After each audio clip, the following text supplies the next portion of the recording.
Olá, sou Miriam Ribeiro, sou terapeuta ocupacional, doutoranda do programa de pós-graduação. É um programa que ele é interinstitucional, né, da UFRJ, da UF, da UERJ e da ENSP, da Fiocruz. Hoje a gente vai falar um pouco da organização dos serviços de saúde mental no Sistema Único de Saúde, mas falando um pouco de como se produz o cuidado em saúde mental. A ideia é um pouco a gente fazer uma contextualização, né, para que eu consiga dizer um pouco de onde veio as políticas, de onde surgiram as ideias, quais são os direitos garantidos e como isso impacta na produção de cuidado. A gente vai começar então contextualizando, né, as políticas de saúde. E para isso, a gente vai dizer um pouco de onde elas vieram, não apenas as políticas de saúde, né, a Constituição dos sistemas, né, Sistema Único de Saúde, mas também como que veio a reforma sanitária e como surgiram as políticas a partir daí. Então, a gente vai falar um pouco da política enquanto um conjunto de programas, ações, atividades desenvolvidas pelo Estado e também a política como algo que assegura os direitos do cidadão, né, constitucionalmente.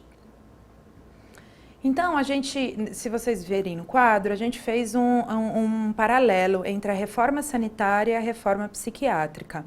Então, tanto, né, as duas, elas surgem em um contexto de um cenário internacional, né, fim de guerra, fim da Segunda Guerra, onde diversos direitos foram violados e tem, então, alguns dispositivos que foram criados de regulação, de fomentação de uma certa ordem mundial. Então, é daí que vem a OMS, a Unicef. Nesse contexto, a gente vai percebendo que tem algumas mudanças e algumas discussões importantes que surgem nesses cenários com relação ao direito das pessoas. Então, na reforma sanitária, na década de 70, a OMS já vem imprimindo as discussões sobre atenção primária em saúde, né? Onde o direito ele é pensado a partir do cuidado que se tem com o usuário, não mais a partir só de uma lógica do financiamento, pensando num cuidado mais próximo da casa das pessoas. Então, durante esse período, também com relação aos direitos das pessoas, foi pensado nesse processo de reforma psiquiátrica o que vinha acontecendo nas instituições e no modelo e que se era utilizado anteriormente. Então, tem uma discussão muito importante, principalmente na Europa, França, Inglaterra, Itália, sobre a psiquiatria democrática e os cuidados, um cuidado diferenciado, né, fora dos manicômios. O modelo de desinstitucionalização que a gente, né, se inspirou foi o italiano. E isso aconteceu muito a partir do intercâmbio de profissionais, naquele período, do intercâmbio de profissionais com essa experiência. Neste modelo, o que se tinha ele é chamado a reforma mais radical, porque o que se tinha de preconização com relação ao direito era o fechamento da instituição, né, o fechamento dos hospitais psiquiátricos. Então, foram movimentos onde os trabalhadores acabavam, pelo nosso período de ditadura, né, um modelo mais autoritário, acabavam ou indo asilados e conhecendo essa discussão que acontecia fora do nosso país. Então, dentro da década de 80, esses movimentos de trabalhadores tanto discutiam, né, a questão do modelo de cuidado, de como que era o modelo de cuidado, de como era o acesso. Então, voltando só rapidamente, naquela época tinha acesso à saúde pública, quem tinha algum tipo de contribuição, quem estava, né, em contribuição da Previdência Social. Isso já fazia, né, uma certa seleção de boa parte da população. E também os movimentos dos trabalhadores de saúde mental, que estavam ali vivenciando vivenciando o cotidiano dos manicômios, vendo resultado, vendo resolutividade, e isso trazia em discussão o que era aquele modelo. Nesse sentido, então, foi a partir desses movimentos na década de 80, né, aqui tanto para a reforma sanitária, para a implementação do SUS, quanto na reforma psiquiátrica, para a garantia de leis, de algumas experiências, é que a gente foi pensando essa mudança de paradigma. É importante pensar que as duas reformas, elas propõem uma reordenação do serviço, né? Do serviço e do modelo de cuidado. O que isso significa, né? É pensar como vai haver o financiamento, como e quais serviços são necessários para o nosso país, nos dois âmbitos, né? Eu vou deixar, eu estou falando agora de um modo separado, porque lá na frente a gente vai entender como o modelo foi refeito e foi repensado para que não tivesse, inclusive, essa cisão. Então, no fim da década de 80, em 1990, a gente consegue, né, finalmente passar a Lei 8080, que é a lei que regulamenta o Sistema Único de Saúde, e aí vocês vão achar um estranhamento. Só em 2001 que a gente tem a legislação 10.216, que é a legislação que redireciona o modelo assistencial em saúde mental. Mas anterior a isso, durante toda a década de 90, teve um projeto de lei, né, que chama o Projeto de Lei Paulo Delgado, que foi disparando algumas experiências importantes no país, que deu um certo corpo para que a lei em 2001 fosse regulamentada. Algumas das experiências desse projeto de lei, a gente pode citar, por exemplo, a experiência do Hospital Anchieta em Santos, né, que teve todo um processo de desinstitucionalização e a criação dos NAPs, Núcleo de Atenção Psicossocial, que depois veio ser as inspirações, né, dos CAPs atualmente. Mas isso a gente vai falar um pouco mais para frente. E aí, como um segundo passo, né, então tem-se a base das políticas, e aí vem de como a gente vem pensando o diálogo entre elas, né? O diálogo da política nacional de atenção básica e o diálogo da política nacional de saúde mental.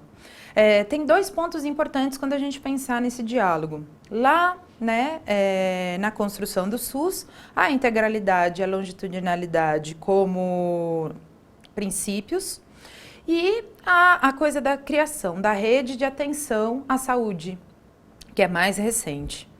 Então, o Sistema Único, ele tem uma assistência fundamentada na proteção, na promoção, na recuperação e reabilitação de saúde, né, da saúde, e traz como princípios e diretrizes a universalidade, que é todo mundo poder ter acesso, não apenas aquele, como era na época do INAMPS, aquele que contribui, né, ou aquele que está num trabalho formal, né, ou aquele que contribui ou aquele que está inserido num trabalho informal.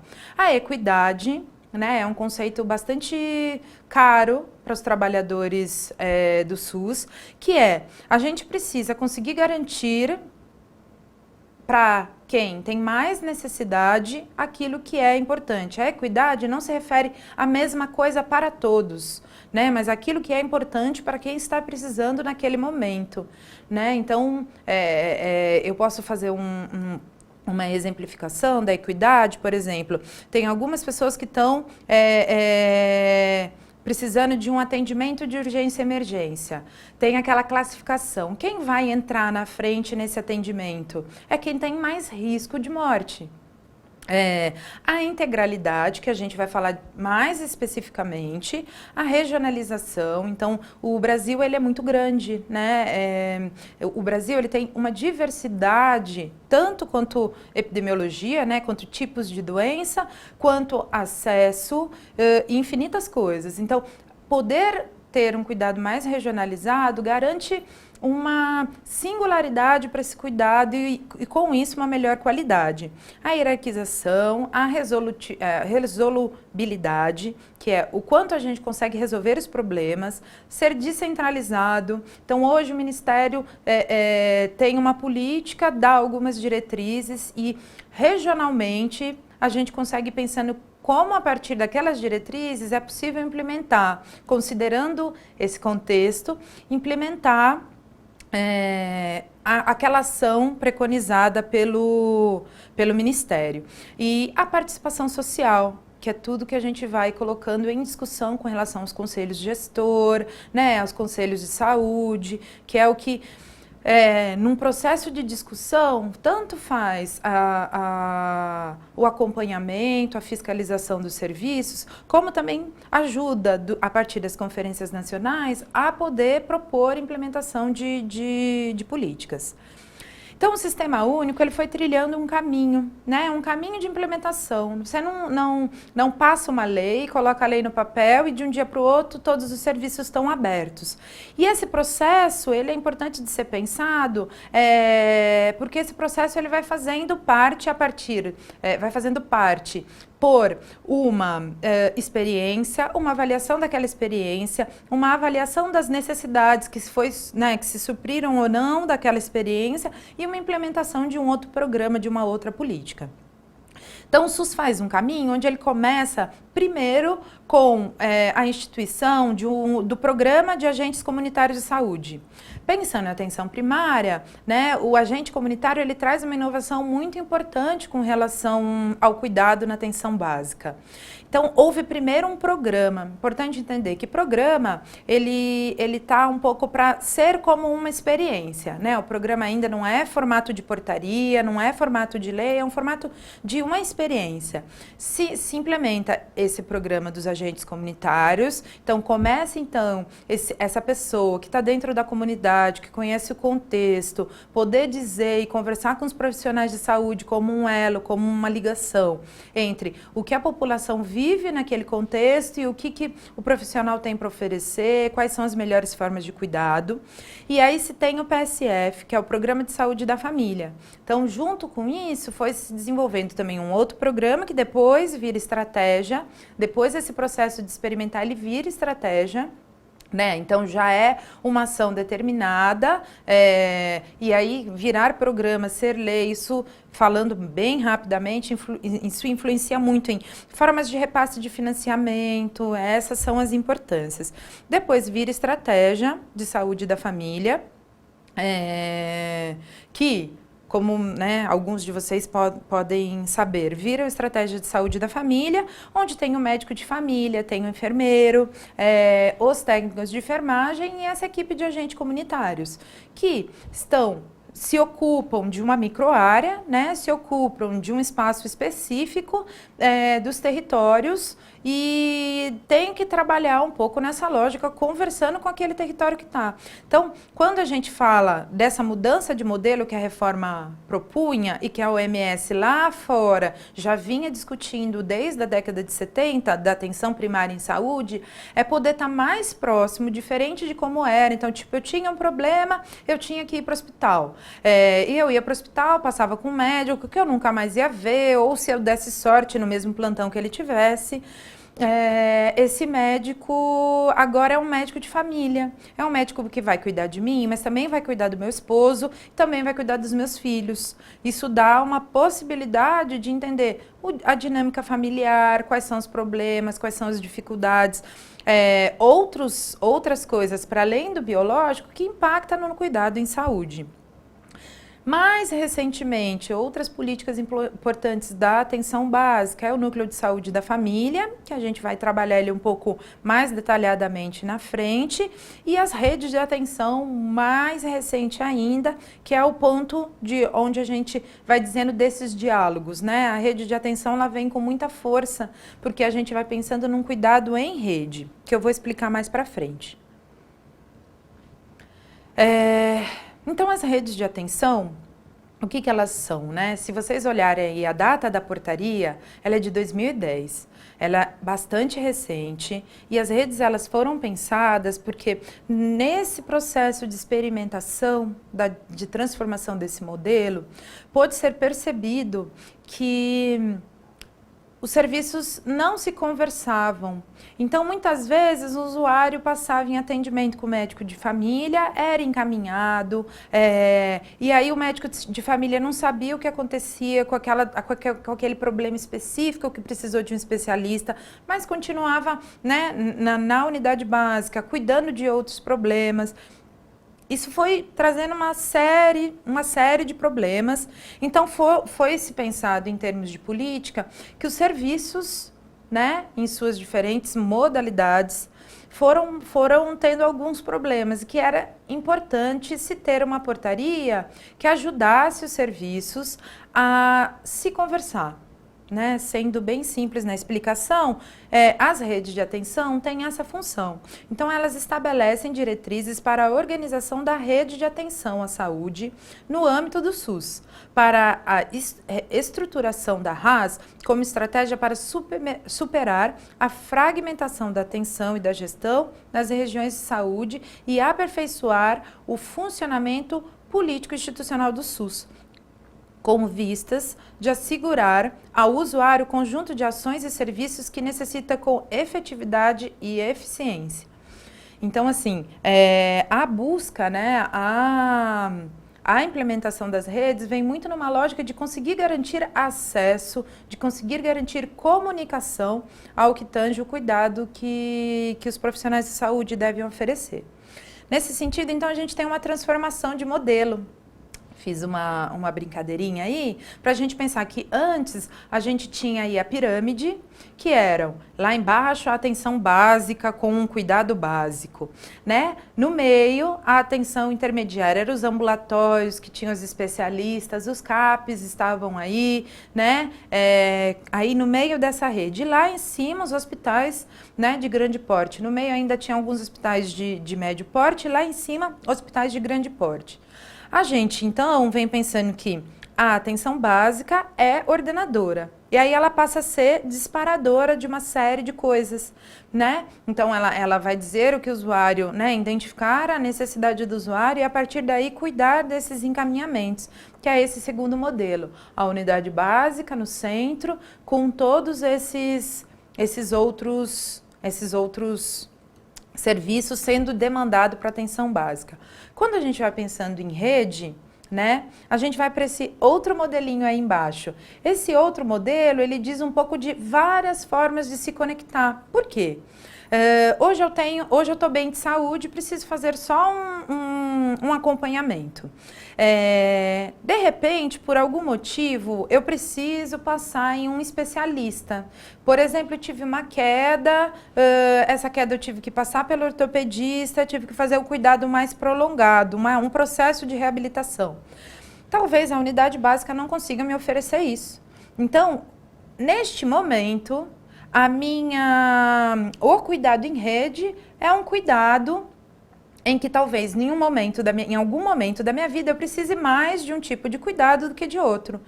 E aí este vai ser um ponto onde eu vou estar mais vinculada e em diálogo com a minha unidade básica. Por isso que é uma coisa mais de rede, né? Então, em algum momento da minha vida, talvez eu precise de um cuidado mais específico. Ou vá por algum processo mais grave, para um processo de internação. O hospital vai estar responsável pelo meu cuidado de um modo mais intensivo. E aí a atenção básica, ela vem como importantes funções, né?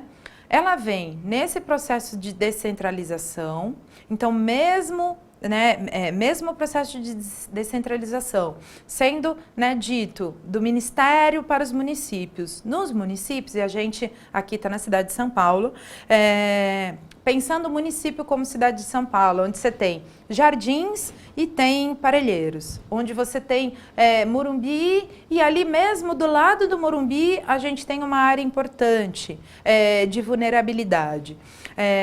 O processo de descentralização, a unidade básica consegue também fazer esse papel, né? Olhar para essa diretriz, pensando na especificidade daquele território ao qual ela é responsável. Então, a descentralização e essa capilaridade, né? A clínica ampliada, capaz de produzir intervenções clínicas e sanitárias efetivas. O que seria a clínica ampliada? A clínica ampliada é poder pensar que, numa ideia de cuidado integral, que o sujeito ele tem várias coisas que envolvem a discussão de cuidado em saúde dele, a clínica ampliada é pensar o sujeito como um todo, né? Como uma coisa geral. Pensar a clínica ampliada, por exemplo, eu vou dar alguns exemplos bastante banais, mas para que fique claro os conceitos. Se a gente pensar hoje, por exemplo, numa pessoa em condições de vulnerabilidade econômica e social importante, mas ao mesmo tempo com obesidade, com diabetes dentro desse domicílio, se eu pensar que ela precisa fazer uma dieta com verdura, queijos e etc., e não conseguir olhar para ela para além daquele sobrepeso, para além daquela questão clínica, eu muito pouco vou conseguir, né, efetivar um cuidado de qualidade, pois essa pessoa a gente precisa pensar com essa pessoa, com o apoio de uma nutricionista, o que é possível dentro da renda dela, como ela conseguir acesso a alimentações mais saudáveis, como ela consegue fazer essa mudança. E assim, infinitas situações onde a gente precisa pensar essa clínica não a partir do órgão, não a partir da questão que ela tem no corpo biológico. Outro instrumento é a gestão compartilhada do cuidado. Numa equipe de saúde da família, quando se tem os projetos terapêuticos, a gente também vai falar mais especificamente dele, quando se tem os projetos terapêuticos, se tem uma equipe pensando no cuidado. Tem o médico, tem a enfermeira, tem os técnicos e tem o agente comunitário. Muitas vezes o agente comunitário tem acessos importantes à informação, né, de alguns possíveis fatores na saúde daquela pessoa que o médico não consegue ter, porque quando a pessoa está na frente do médico não consegue conversar. Então, pensar o cuidado compartilhado e pensar o cuidado numa equipe maior. Contribui para o programa baseado em necessidades. Não é mais um programa onde esse serviço tem para te oferecer X, Y, Z e aí você, usuário, vê o que você se encaixa. Na verdade, quando a gente tem uma equipe maior, e mais lá para frente eu vou falar um pouco dos NASFs, né, que é o núcleo de apoio, que é uma equipe paralela, que é uma equipe interdisciplinar, que tem terapeuta ocupacional. Essa equipe, ela vai também conseguir pensar como suprir a necessidade de saúde daquele usuário. Então, ela tem uma função de ser base, né? Então, ela vai poder estar mais próxima e fazer um pouco a organização do cuidado, ser resolutiva, coordenar esse cuidado e também ordenar a rede. Mas por que é a atenção básica que ordena a rede? É porque ela está mais próximo do contexto e da singularidade das demandas daquele usuário. Então, ela tem a melhor condição de dizer para os outros serviços como funciona, quais são as reais necessidades, junto com o usuário, né? O usuário também tem essa função de dizer. E aí a gente vai pensar, então, o que é a atenção integral? Dentro das redes, né? Porque eu falei lá que quando foram criadas as redes, que são recentes, né? 2010, foi pensado no cuidado, num esforço para constituir o cuidado integral. E o que é o cuidado integral? Ele tem um autor que divide ele em três partes. O reconhecimento do sujeito na sua indivisibilidade, ou seja, o sujeito, ele não é mais o coração, né, a perna, a artrite, ele não é mais a doença, ele é uma pessoa que na sua completude carrega uma vida. O que isso quer dizer, né? A Mariazinha, que, por exemplo, está sobrepeso, no exemplo que eu dei, a gente precisa pensar como que ela vai se organizar nesse cuidado, quais são as possibilidades, ela precisa de um apoio de um outro profissional. Então, reconhecer que o sujeito ele não é divisível em partes, que a gente não vai cuidar de uma parte e depois outra, é muito importante para a qualidade da produção do cuidado que o profissional vai oferecer. tem uma outra parte que é o modelo de organização das práticas.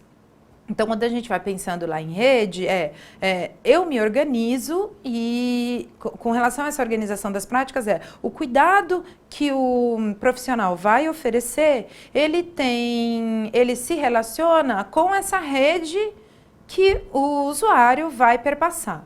Então, por exemplo, tive um problema mais agudo, eu preciso de um especialista. Eu não vou para esse especialista e a atenção básica não fica sabendo, ou outro serviço. Então, por exemplo, se eu tenho um problema de saúde mental e tenho uma questão importante neurológica, pensando na organização das práticas, essa pessoa que está acessando um serviço especializado de saúde mental não vai necessariamente passar por saúde, pela saúde mental e se esquecer das outras demandas. E aí esses serviços, minimamente, na hora de produzir as suas práticas, precisam saber o que acontece entre essas diferentes esferas de cuidado, para que um serviço não produza um tipo de cuidado que não tenha lógica para que o outro esteja construindo. E uma terceira possibilidade de discussão da integralidade é a resposta às demandas específicas. O que isso quer dizer, A resposta do governo para demandas específicas. Ou seja, se o sujeito tem, se o usuário tem uma demanda de saúde, de algum modo, em todas as organizações e serviços serviços públicos, essa demanda precisa ser suprida, então, ele precisa, de algum modo, lembra que eu tinha dito lá atrás que a integralidade tem também muito a ver com acesso, com essa busca, com esse chegar nos serviços e conseguir chegar, de ser um trabalho onde a pessoa não fique perdida numa rede. Então, quando a gente pensa no cuidado integral, é também uma resposta que o governo precisa dar para as necessidades de saúde específicas da população. E aí a gente vai se debruçar um pouco para pensar sobre as redes de atenção psicossocial. Então, lembre-se que lá atrás eu falei das redes de atenção, que foi em 2010. Aí o governo separa algumas redes prioritárias, como a pessoa com deficiência, a rede da pessoa com deficiência, a rede cegonha, que são outras redes específicas. Aqui a gente vai se atentar, à rede de atenção psicossocial. E aí eu separei dois trechos bem importantes, que são trechos que vai ajudar a gente a pensar porquê da rede e qual é o principal objeto.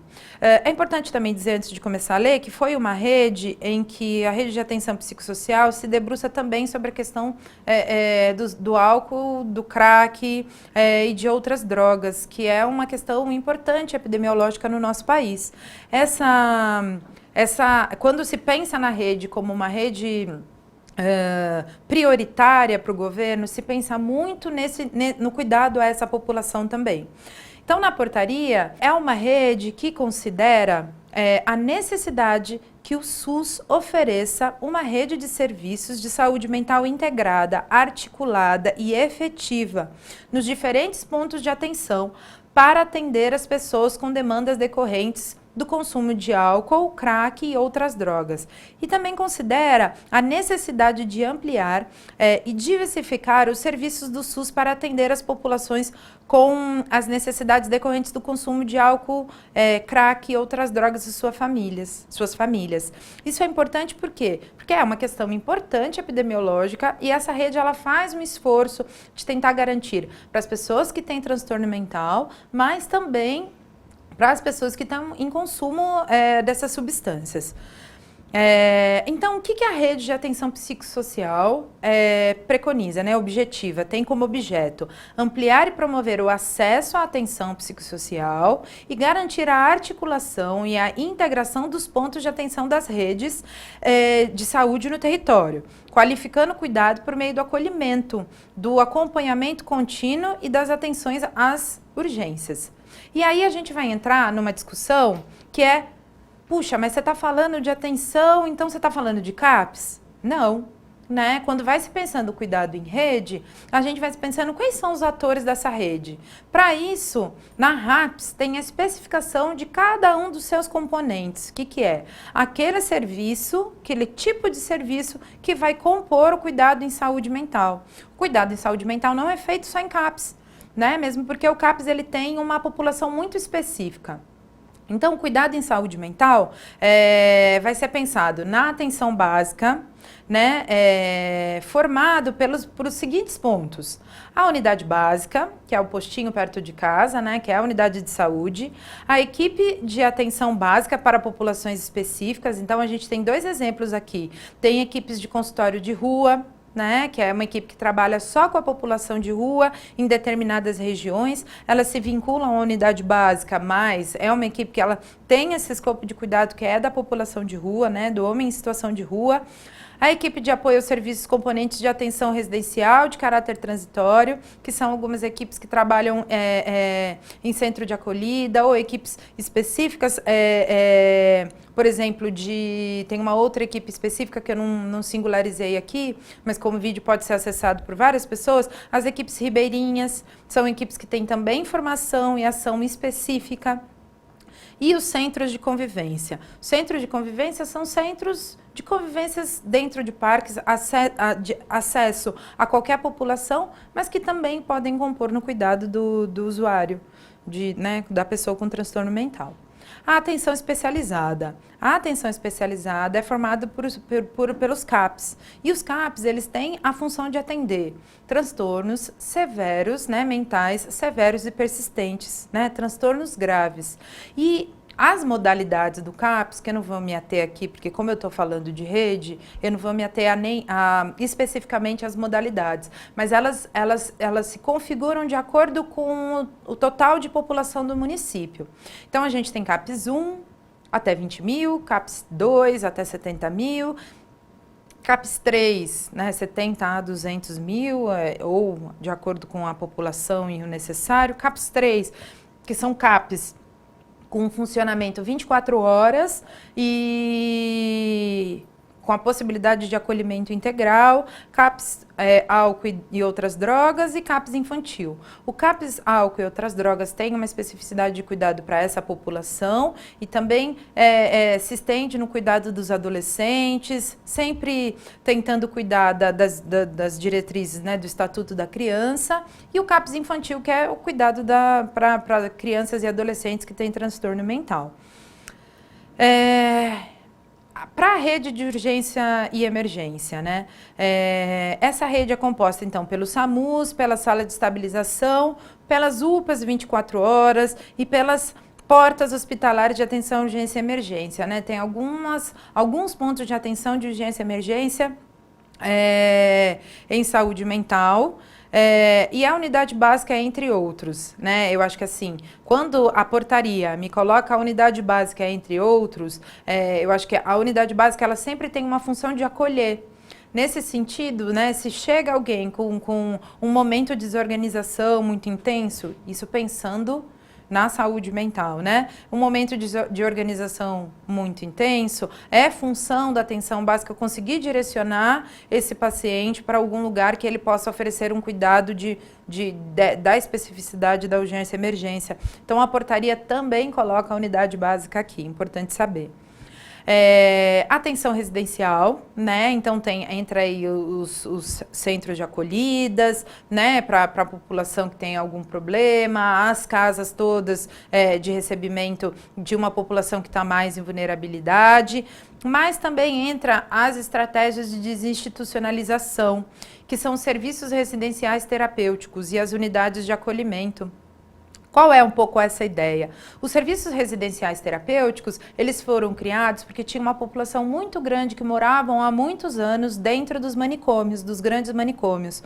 Quando a gente faz uma proposta de fechamento desses hospitais, essas pessoas iriam para onde? A gente precisa minimamente garantir alguns direitos desse cidadão. O direito de morar é um deles, né? Então, os serviços residenciais terapêuticos são casas, né, residências como as nossas, que acabam acolhendo um número de aproximadamente 8, tem casas menores, isso depende muito da organização e da gestão desses serviços. E esses serviços, eles são umas residências onde esses moradores que já não tinham mais vínculo com família, já estavam há muito tempo institucionalizados, podem morar, então. E a rede de atenção hospitalar, que são as enfermarias especializadas nos hospitais gerais e os serviços de hospitais de referência.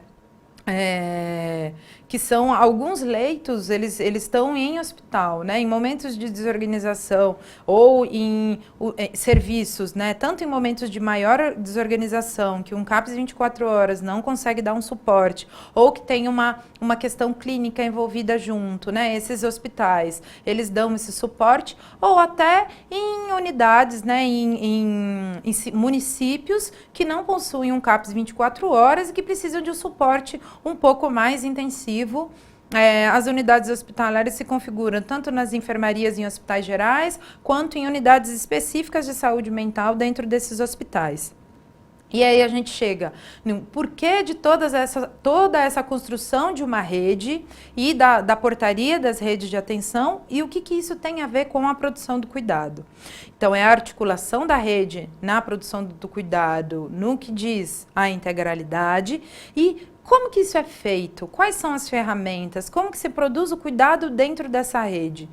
Pensando que isso já vem sendo experimentado, mas ainda é muito novo. Uma das principais ferramentas que a gente tem com relação à articulação da rede é o apoio matricial. Mas o que será que é isso? O apoio matricial, ele é dado, né, como um arranjo organizacional que viabiliza o suporte técnico em áreas específicas para as equipes responsáveis pelo desenvolvimento de ações básicas de saúde. Esse compartilhamento se produz em forma de corresponsabilização pelos casos, que pode se efetivar através das discussões conjuntas de caso, intervenções conjuntas às famílias e às comunidades, ou em atendimentos conjuntos, e também na forma de supervisão e capacitação. Então, por exemplo, a gente já falou lá da equipe de saúde da família, falou um pouco também do núcleo de apoio à saúde da família, que tem outros profissionais. Consigo fazer um relato de experiência rápido para vocês entenderem esses processos. Então, eu sou terapeuta ocupacional, trabalhava no NASF e tinha, na minha formação básica e na minha experiência profissional, maior conhecimento com relação aos transtornos mentais, tanto do adulto quanto da criança. E eu estava nessa equipe de apoio no NASF, a sigla do NASF é Núcleo de Apoio à Saúde da Família. Eu estava nessa equipe e muitas vezes o profissional médico, o enfermeiro, nunca tinha, né, contato com aquelas demandas que o usuário estava apresentando. Ou se tivesse contato, talvez não soubesse muito o que fazer, ou tivesse algumas dúvidas. Muitas vezes a gente usava alguns desses dispositivos e ia produzindo cuidado junto. Eu, como terapeuta ocupacional, e o enfermeiro junto comigo, pensando em todas as demandas. É assim que funciona um pouco o apoio matricial. Mas, para que tenha, né, um apoio, para que a gente consiga minimamente desenhar, a gente precisa de alguns instrumentos desse apoio. E aí é que vem algumas das organizações do processo de trabalho das equipes para que aconteça o apoio matricial. Uma coisa importante é o que a gente chama de equipes de referência. Elas favorecem a integração entre os atores de cuidado, somando esses saberes, igual esse exemplo que eu dei, né? Então, tipo, era a gente, era eu, terapeuta ocupacional, era o médico, era o enfermeiro.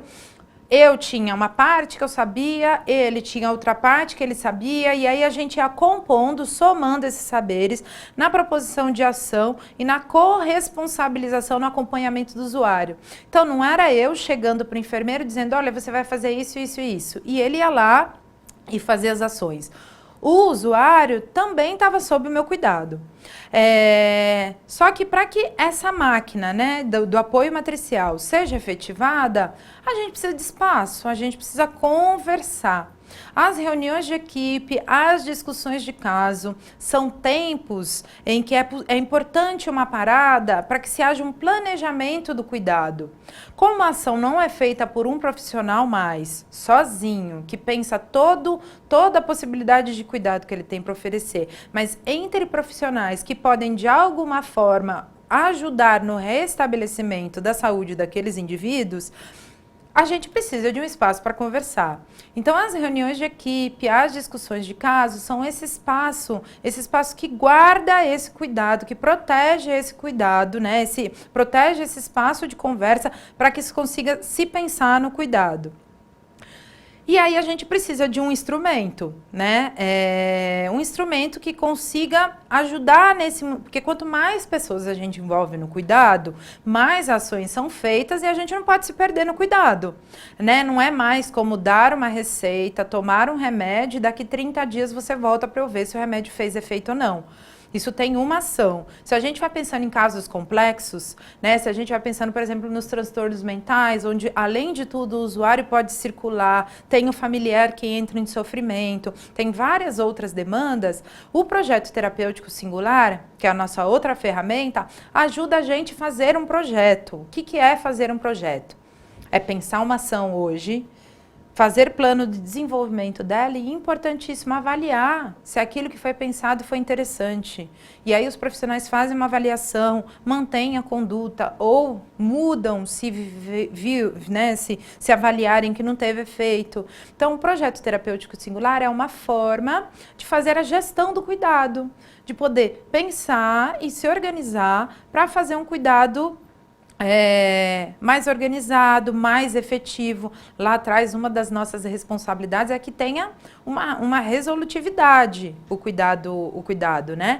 Então, fazer um projeto e pensar esse projeto é muito importante com relação a isso. E tudo que é compartilhado, isso é um instrumento, poder estar junto com o usuário, né? Então, o usuário enxergar a sua terapeuta ocupacional, enxergar a sua enfermeira, o seu médico, sentados na sua frente, conversando com ele, tentando entender o problema dele. Isso traz um outro, podemos dizer que até uma segurança para o usuário poder expor as suas demandas e confiar nos profissionais que estão cuidando dele. Não é mais eu falo uma coisa para a terapeuta ocupacional, meu médico não sabe, ou eu falo alguma coisa para o meu médico e aí a terapeuta ocupacional não sabe. É também a possibilidade dele conversar com seus profissionais. Mas, além disso, né, o apoio ele está lá também para ajudar na formação e na soma de saberes. Eu, terapeuta ocupacional, quando tenho uma criança com transtorno mental na minha frente, vai ser muito diferente. A consulta que eu vou fazer vai ser muito diversa de uma consulta, por exemplo, de puericultura, uma consulta de saúde da criança. E aí a possibilidade também do colega ver como eu consigo perceber as coisas, como eu faço intervenção, ajuda com que ele consiga pensar formas novas de cuidar, né? Por isso que esses atendimentos compartilhados são muito importantes. E ações de educação permanente. Essas ações são específicas. A gente que trabalha com educação permanente gosta muito de separar capacitação de ação de educação permanente. Eu não vou chegar e dar diversas aulas para os meus colegas, né, de trabalho. Mas muitas vezes a gente, numa discussão de caso, se debruça com um monte de dúvida que a gente talvez não saiba responder. E aí, juntos, e num processo muito dialogado, a gente consegue pensar formas de poder aprofundar esse conhecimento, né? Então, a educação permanente são ações que elas vêm a partir de uma demanda, elas não são dadas de alguma ideia, de algum outro tema, que muitas vezes nem tem a ver com cuidado. As equipes de referência são importantes porque, muitas vezes, as equipes de referência, elas cuidam de uma coisa que é importante para o cuidado, para a produção, para essa produção de cuidado, com relação ao vínculo, né? Ela viabiliza o direito da pessoa que já está em sofrimento a construir um vínculo. Não é toda hora eu sentar e encontrar uma pessoa nova e aí contar a minha história toda para a pessoa nova, né? Que está ali na minha frente, o médico novo que surgiu. Aí, depois eu estou sofrendo, está difícil, e aí eu sento de novo para uma consulta, é uma outra pessoa, é uma possibilidade de ter referências a quem recorrer em momentos de necessidade, de demandas de saúde. Também é a possibilidade, né, não é só o acesso do usuário para um vínculo, né, para ele manter um vínculo, mas do profissional ter um vínculo com o usuário e conseguir pensar que hoje eu faço essa ação, eu consigo ver como ele reagiu a essa ação ou não, né? A gente fez junto tal coisa e conseguir olhar para o usuário nas diferentes transformações.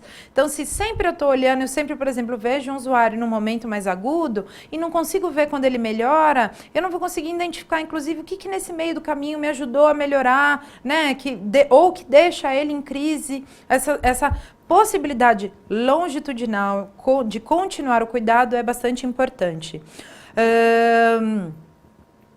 E também a possibilidade, sendo referência e tendo esse vínculo, ter maior diálogo do usuário poder dizer, puxa, eu sou uma pessoa mais agitada, né? Me mandar para um espaço para poder ficar menos ansiosa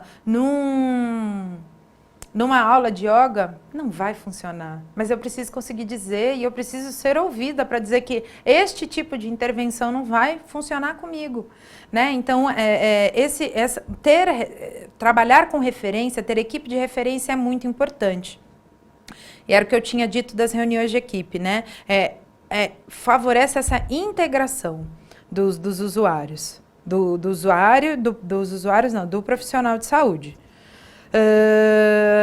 Os projetos terapêuticos singulares, os cuidados compartilhados e as ações de educação permanente. E aí, né, tem toda uma rede, tem vários serviços e como que o cuidado se produz. Né? Então, são vários profissionais acessando, tentando se conversar, tentando produzir projetos terapêuticos que sejam efetivos e que façam sentido para o usuário. E aí a gente vai, então, pensando no como que é essa produção do cuidado de saúde mental. Principalmente porque a gente mostrou vários componentes. E nesses vários componentes tem algumas coisas que são importantes e que impactam diretamente em como a gente vai construir esses projetos. Eu não vou entrar na especificidade de cada projeto, porque o projeto terapêutico tem a ver com a demanda do usuário. Mas tem duas ferramentas muito importantes que valem para qualquer um daqueles componentes que eu falei anteriormente, seja na atenção básica, seja na atenção especializada nos CAPs, seja na porta da UPA, seja na remoção do SAMU. Né? De repente o SAMU está ali fazendo uma remoção de alguém que está extremamente agitado, né? Que está se colocando em risco. Essas duas ferramentas, elas dizem um pouco do acolhimento, né, elas estão um pouco ligadas, né, do acolhimento. O acolhimento, ele não é uma ação, uma simples ação.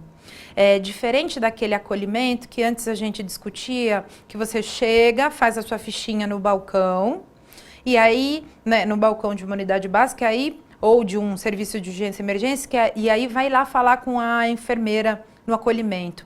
E aí ela faz uma classificação de risco. Não é esse tipo de acolhimento que a gente está falando. A gente está falando de um acolhimento que se refere a uma postura ética, que implica na escuta do usuário, no reconhecimento do protagonismo e na responsabilização pela resolução da demanda que ele traz. Né? Que é essa postura ética? Quantas vezes a gente ouve falar, mas eu passei com o profissional e o profissional estava mexendo no celular enquanto falava comigo. Isso é uma postura ética? Né? Eu acho que quando a gente vai falando dessa ferramenta enquanto acolhimento, e aí eu falo que é uma ferramenta que ela se liga, porque para se fazer um bom acolhimento, precisa estar aberto para uma boa escuta, para uma escuta qualificada, que é o quê? É a atenção, a dedicação às demandas que o usuário apresenta, entendendo a amplitude desse sofrimento. Então, quando a gente vai acostumando a ouvir a pessoa que está em sofrimento, a gente vai dizendo que muitas vezes a pessoa fala, mas eu estou com uma dor no pé. Todo mundo usa muito esse exemplo. Mas a senhora vem aqui toda vez aferir a pressão na unidade básica e fica aqui circulando, conversando. O que essa senhora está dizendo? Que demanda ela está trazendo? É a demanda da pressão alta apenas? Sendo que ela sai muitas vezes da casa dela, né, cedo, fica na fila, aí passa, afere a pressão, que ela está dizendo nesse ir sempre à unidade? Muitas vezes ela está procurando um espaço de conversa, muitas vezes tem outras demandas na casa dela que ela não trouxe, não conseguiu trazer, mas tem, né, tem dificuldade de lidar, e aí ela recorre por exemplo, ir à unidade básica, ferir a pressão, como um outro modo de dizer. O profissional, à medida que ele vai... Por isso que é importante o vínculo, né? Se há alguém que está aparecendo, eu vou medir, que eu nunca vi na minha vida, eu vou aferir a pressão e eu vou mandar a pessoa para casa. À medida que eu vou conhecendo o meu usuário, eu consigo melhorar e escutar as coisas que, para além das demandas que ele trazem, que ele apresenta, escutar também o que está de subjetivo nesse processo. E é o importante de pensar, o acolhimento ou a escuta qualificada, os dois, é que isso não é da competência específica de um profissional de saúde. Quantas vezes a gente vê que acaba o atendimento, a gente que está fazendo, né, um atendimento que é profissional de saúde, muitas vezes que tem um nível superior, mas que a gente vê que o usuário sai e fica um tempão conversando com o controlador de acesso. Ou, né, passa na recepção e fica lá conversando com a moça que é do administrativo. Ter uma postura ética, né, dedicada ao usuário, né, que é esse acolhimento, ser acolhedor, não é única e exclusivamente do profissional de saúde. Né? Ela é de todas as pessoas que estão envolvidas no cuidado. E quando a gente vai pensando em produção de cuidado, são todas as pessoas que estão envolvidas de um modo geral. Porque muitas vezes o controlador de acesso, sabe aquelas filas que às vezes para exame, para coleta de exames, se faz antes da UBS abrir, porque tem que coletar às 7, bastante cedo. O controlador de acesso muitas vezes está ali organizando a fila de pessoas que estão com dor, de pessoas... Isso em diferentes situações, no hospital, numa urgência e emergência. Então, essa pessoa ela também está envolvida na produção do cuidado, né, da pessoa, com saúde mental principalmente. E a produção de cuidado com relação à saúde mental, ela é muito delicada, porque muitas vezes a pessoa está confusa, não está conseguindo dizer, né, não está conseguindo falar sobre as suas dificuldades. Então, isso é muito importante, né? Essa atitude acolhedora e essa escuta qualificada são duas ferramentas disparadoras de qualquer cuidado produzido, seja na saúde mental, em específico na saúde mental, pela própria especificidade, né, pela própria delicadeza da população, que em alguns momentos ficam bastante sofridas, poder ter essas duas ferramentas, né, poder ter o acolhimento, a escuta zelosa, para que o familiar, né, o usuário possa se apresentar, é de fundamental, e são as duas ferramentas que para mim claramente são as mais importantes na produção do cuidado em saúde mental. Eu acho que eu falei muita coisa, né? Eu acho que precisava fazer um panorama para entender um pouco de onde vêm as políticas, como as coisas são pensadas e por que a gente está pensando no cuidado em rede para produzir um cuidado mais interessante. Espero que eu tenha conseguido atender um pouco, esclarecer algumas coisas. Estou na docência do curso de especialização em saúde mental, então quem tiver interesse, vai ter os links abaixo, quiser procurar, a gente pode se aprofundar se você é profissional de saúde. Agradeço e... Tem mais para frente aí tem as referências, se quiser acessar, se quiser se aprofundar na discussão que a gente disparou aqui, tem todas as referências, vocês conseguem acessar tudo via internet para aprofundar no assunto. Muito obrigada.